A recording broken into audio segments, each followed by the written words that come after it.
Hello folks, welcome to Lexi IAS Academy. In this video, we will be discussing a current affair topic presented to you by your faculty, Sushma KP. Bear with me, I have a bad throat, so it might be a little bit difficult with regarding the voice.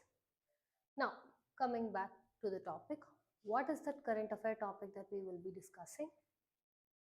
Taliban declares to end the Doha Agreement which was signed between your USA and Taliban. In the course of the video, we will be seeing as to why is it in use, what is the relevance of it to UPSC, that is a GS paper too. We will also be seeing what is the Doha Agreement and what is India's stance to it, how are the global players feeling about this, and why suddenly Taliban is wanting to end this. Alright. The Doha Agreement between the Taliban and the United States was signed by the US Special Representation for Afghanistan in February 29, 2020. Okay. We have a small announcement from Lexi IAS Academy. If you are looking for exclusive mains answer writing as well as content development to the mains as to how your answer should be, we have a special course curated for you by Impact 2025. If anyone is wanting to write prelims this year 2025, then we have a exclusive content which caters to your UPSC Prelims 2025 monthly compilation series strictly from prelims side. Now you can check out this Prelims 2025 and both the links are provided in the description box below. Have a look there. Coming back, if you see one thing with regard to your Afghanistan, it is considered as a key or a gateway into Central Asia, which is a very important key player, which is what has targeted or made it into a zone of your proxy wars. The nation is targeted because of external forces and their allied interests. If you see with regard to Afghanistan, India initially had this TAPI pipeline, Turkmenistan, Afghanistan, Pakistan, India. With growing uncertainty in Afghanistan, India had to find a different way to enter into your Central Asia. One such thing was the development of Chabar port with Iran. Despite all this, Afghanistan is and will be the central keyhole to entering into Central Asia, or it is located at a strategic position. Look at this: Turkmenistan, Uzbekistan, Tajikistan, Kyrgyzstan, Kazakhstan. So if you have to enter into the Central Asia, this is the key. Alright. I will tell this like a story to you. You listen to it like a story. So what happened was, presently the Doha Agreement, what we will be discussing and for which your Taliban has told it will no longer be a signatory.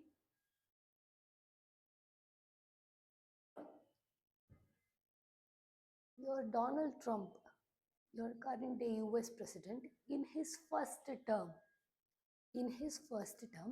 he concluded your US-Afghan peace deal.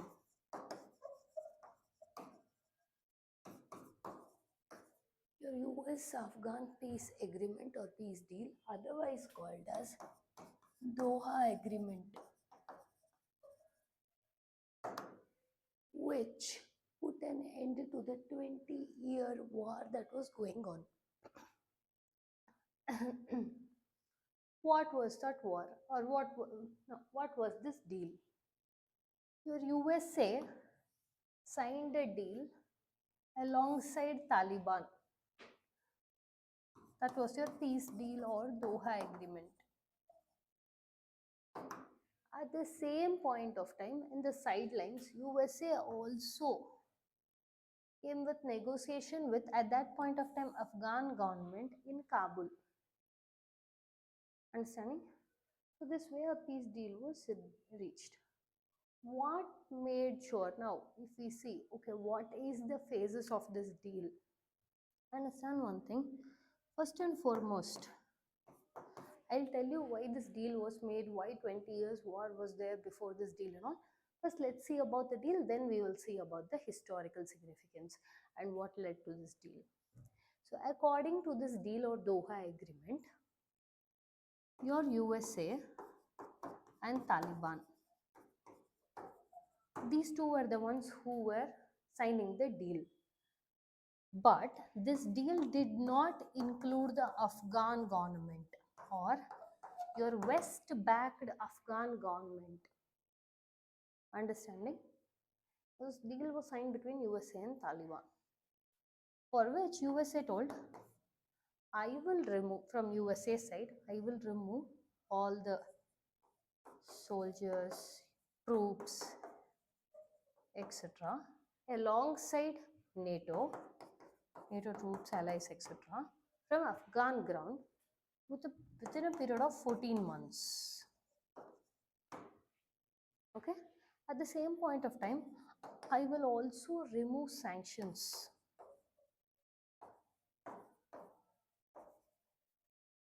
on Taliban officials. Okay.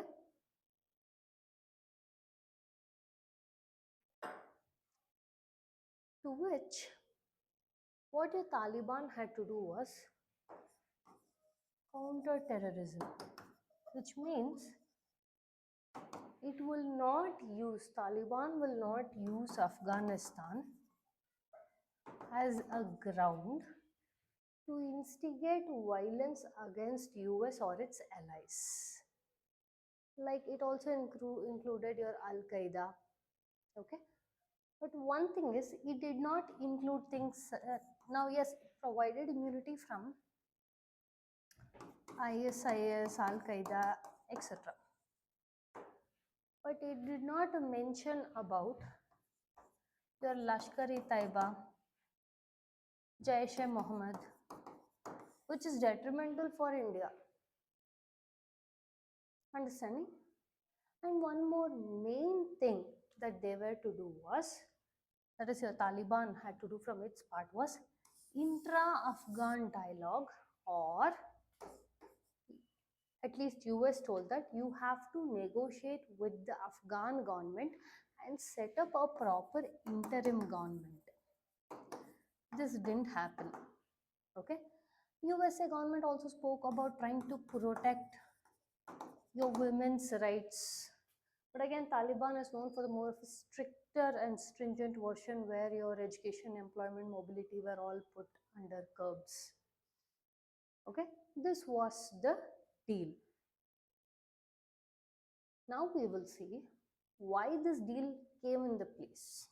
What was the war before that? Okay.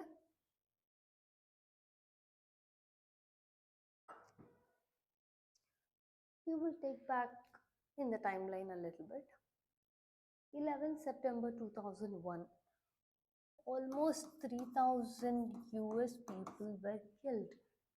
They found that Osama bin Laden was the prime reason behind it. They wanted to bring that person out.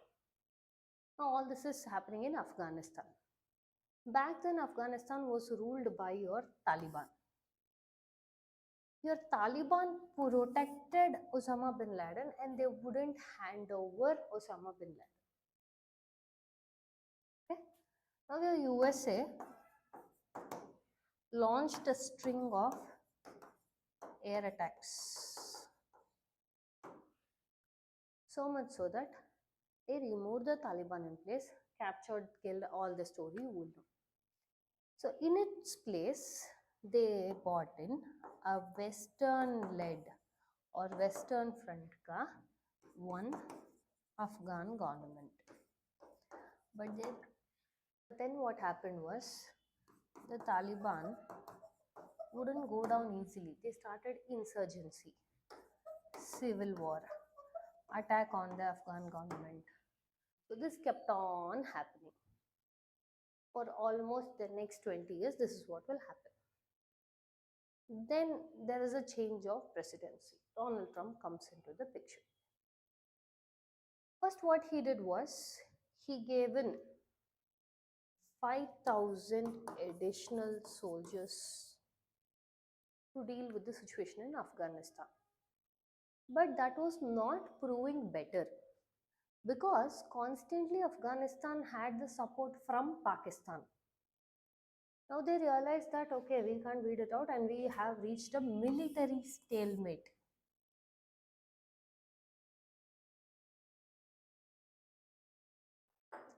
In international relations, the term military stalemate means no matter what happens, no one side can dramatically win.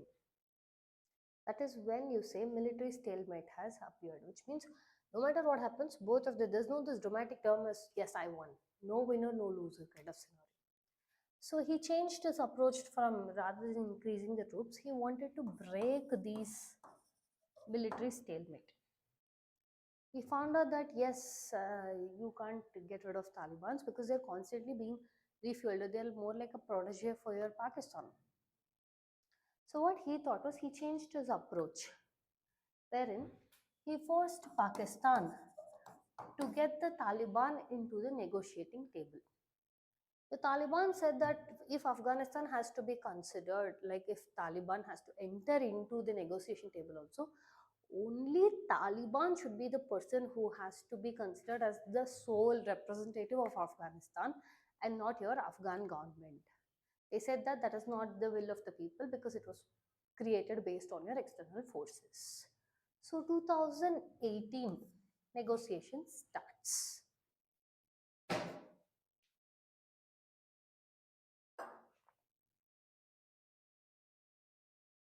Next, what happens? That also, okay, they agree. Abdul Ghani, a senior Taliban leader, and Zalmay Khalilzad, a special US special envoy for Afghanistan peace, both of them sign a peace deal agreement. We saw what was the peace deal agreement entailing. With the immediate coming of that, the Afghan National Defense and Security Forces collapsed.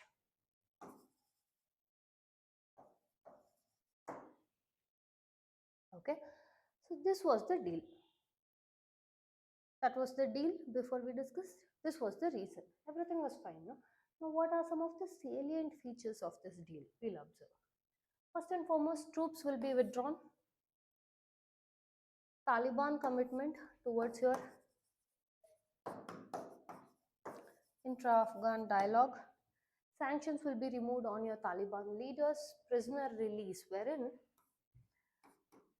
the Taliban was to receive. This was more of a prisoner release. How do we put it in specific? It's like more of a prisoner swap. The Taliban will release 1,000 captured prisoners, whereas the other side will release 5,000 Taliban. Now, the issue that started was the Afghan government said that it did not agree for any prisoner release, so it was not going to release any prisoners. And US has no authority to tell this, and it was the authority of only Afghan government. This is what happened. But there were certain challenges to the deal, like just the last part we discussed. The other thing was, when the deal was made, the deal did not speak about Afghan constitution, civil liberties, protection of women, no such thing. Rather was one-sided deal, meaning only Taliban was the one who signed the deal. It did not include the Afghan government. And they went ahead to form strict religious laws in the political front also. If you see with respect to the intra-Afghan dialogue, it didn't take place. Why? If you see, your Ashraf Ghani, somewhere here more of it's more like ethnic conflict. Your Pashtuns, Uzbeks.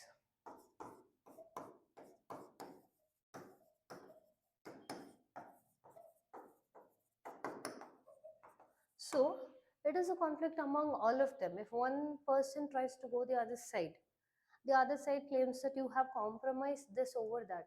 So All of these three people ka issue started, and prisoner swap also we have discussed. Thus, this brought about considerable changes on the other stakeholders.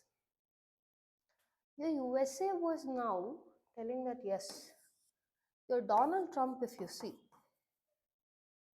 the present US president, his main election campaign at that point of time was to end wars. That is, we're speaking about his first term. This was as part of his election manifesto that he will end wars, he will bring back the troops, he will bring back Afghan, he will bring back the troops, okay? And moreover, reduce inflation, reduce the suffering, he will bring back the troops to the family. Yeah, so this was all a part of it. For Pakistan, with Taliban coming into force, it became very much boosting to Pakistan. Because again, like we said, Taliban said yes, it will not use Afghanistan as a ground for creating any terror activities for US or its allies with respect to your Al Qaeda, ISIS. But did not mention your Jaish-e-Mohammed or your Lashkar-e-Taiba. For China, it recognized that Pakistan has an important sway over Taliban, and Taliban is the one that's controlling Afghanistan, and Afghanistan is the key to the Central Asia. With its inclusion of Pakistan into its Belt and Road Initiatives, CPEC, it can use considerable leverage. Yes.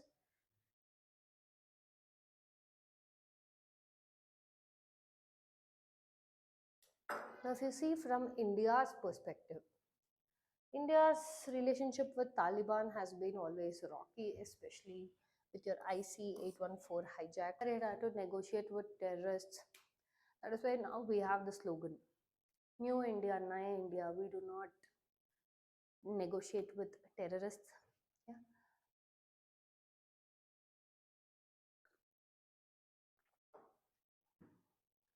But then, with the increasing Taliban's hold on Afghanistan and Pakistan having considerable leverage, it became cautious for India. India also took part in Moscow-led talks, but it was strictly not on official levels. It was sent as non-representatives. And if this situation has to be solved, the UN has to adopt comprehensive convention on international terrorism, which India is keeping on bringing it up and introduced by India. So now we have seen all of the stakeholders, deal, agreement, etc. Yes, first and foremost, does India recognize Taliban? No, it doesn't recognize it officially. Okay? Even though it has tried to have your humanitarian grounds, it tries to coordinate with it with respect to wheat, vaccines. Yes, on that front, it tries to build. In that front, it tries to build its relationship with Afghanistan. We saw the deal, we saw the agreement, we saw everything that happened. Now, presently, what is the issue? Because on a present day, you are Taliban, or otherwise, it wants to be representative of your Islamic Emirate, which is what it wants to be called, but no one has accepted it yet, has claimed that from now on it will not agree to your Doha Agreement. It claims that whatever the Doha Agreement spoke about, on Taliban's front, it has did that. It has followed the counter-terrorism. Now it is time for the West to do what it was actually claiming that it will do. That is remove sanctions on Taliban leaders, do the prisoner exchange. Okay. So now it has claimed that if Taliban and US ka deal, if you see, Taliban has fulfilled its agreement. Now it is time for the West to do its duty. And it is also claiming that we are now out of the Doha Agreement. It was very timely manner. We have did what we have done. Now it is upon the West to do its part. This is what is the situation presently. You've reached the end of the content. If you like our content, subscribe to our channel, hit the like button and share it along with your friends. Thank you.